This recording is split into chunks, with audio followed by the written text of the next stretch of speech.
ಇನ್ನು ವಿಧಾನ ಪರಿಷತ್ ಚುನಾವಣೆಯ ಸಂದರ್ಭದಲ್ಲಿ ಅಡ್ಡ ಮತದಾನ ಮಾಡಿರ್ತಕ್ಕಂಥದ್ದು ಜೆಡಿಎಸ್ ಪಕ್ಷಕ್ಕೆ ಸಾಕಷ್ಟು ಹಿನ್ನಡೆಯಾಗಿದೆ.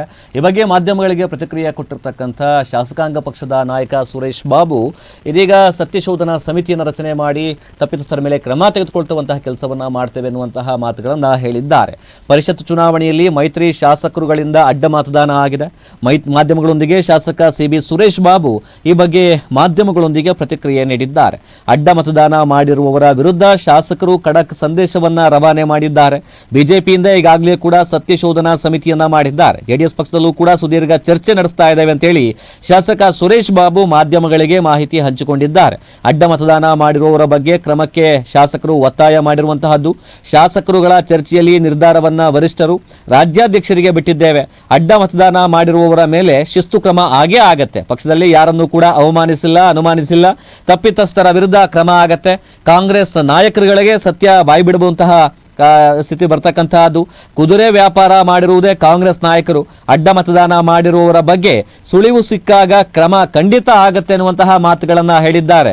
ಇದೀಗ ಚಿಕ್ಕನಾಯಕನಹಳ್ಳಿಯ ಶಾಸಕ ಸುರೇಶ್ ಬಾಬು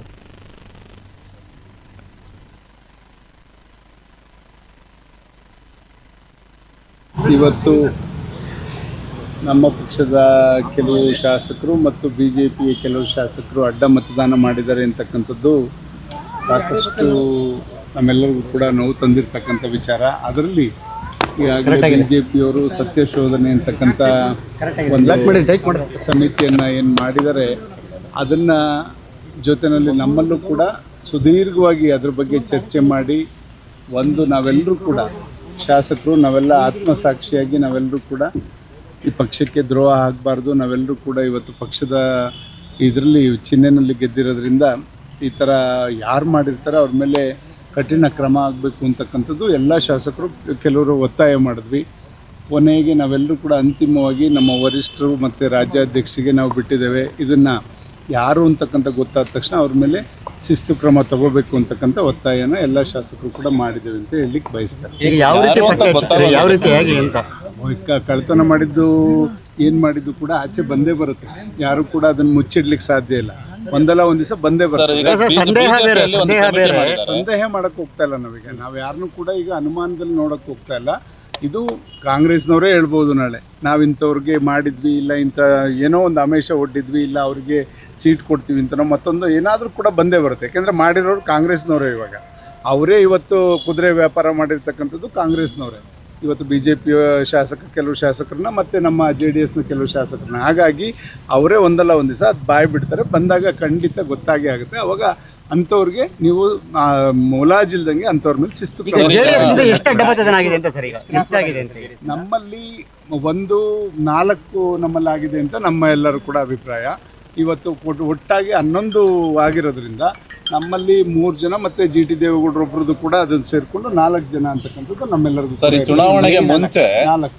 ಈ ಚುನಾವಣೆಗೆ ಮುಂಚೆ ನೀವೆಲ್ಲರೂ ರೆಸಾರ್ಟ್ನಲ್ಲಿ ಒಂದು ಸಭೆ ಸೇರ್ತೀರಿ, ಅಲ್ಲೂ ಒಗ್ಗಟ್ಟಿನ ಮಂತ್ರ ಪಠಿಸ್ತೀರಿ. ಚುನಾವಣೆ ಆದಮೇಲೆ ಸಭೆ ಕರೀತೀರಿ, ಇಲ್ಲೂ ಎಲ್ಲರೂ ಒಗ್ಗಟ್ಟಾಗಿರ್ತೀರಿ.